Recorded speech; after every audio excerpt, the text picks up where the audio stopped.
રાજકોટના જંગલેશ્વર વિસ્તારમાં થયેલી ડિમોલેશન કાર્યવાહી પાછળ દર્શાવવામાં આવેલા કરોડોના ખર્ચને લઈને સ્થાનિકોમાં ભારે રોષ જોવા મળી રહ્યો છે।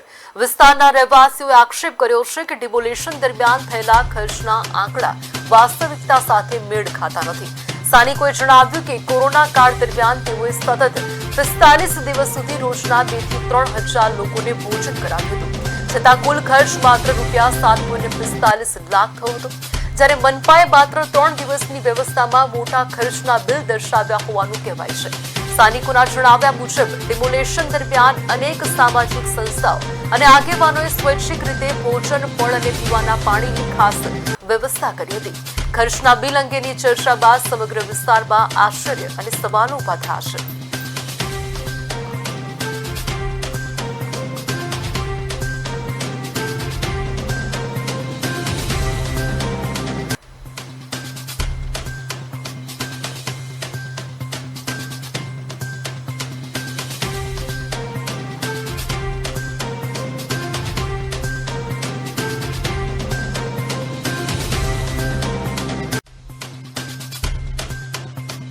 પછી 3 દિવસ હતા, અમે 44 દિવસ જમાડ્યા છે।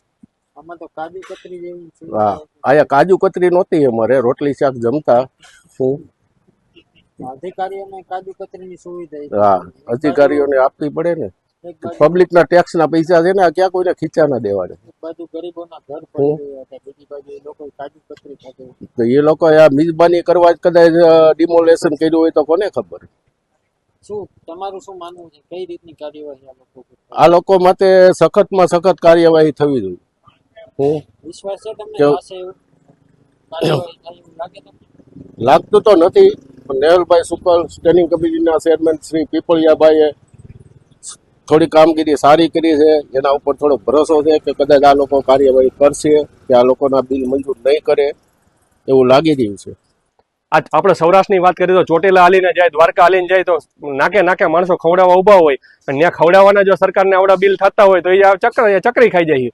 તો આ તો સારું કહેવાય નથી થતું, બાકી 1000 માણસો કોઈ નો કરે નારાયણ, 1000 માણસો મરી ગયા હોય, અને જો પબ્લિકને નહીં ને આ લોકોને જો અગ્નિદાહ દેવાનું થયું હોય તો લાકડાનું બિલ ચંદન જેવડું કરી દે।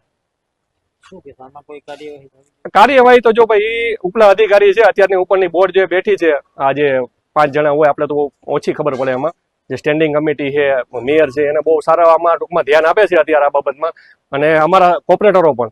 તો આ બધા ભેગા થઈ અને આનું કાયમી માટેનું નિવારણ આવવું જોઈએ, કેમ કે આ બોજો આપણા બધા માટે જ છે। આ 27 લાખ રૂપિયા જો પેલા કહી દીધું હોત તો આ અમે જમાડી દેત બધાને, કોઈ પૈસા નો જ જોતા, તો સરકારી તિજોરીમાં પડ્યા રહે તો સારા કામમાં તો ઉપયોગ થાત।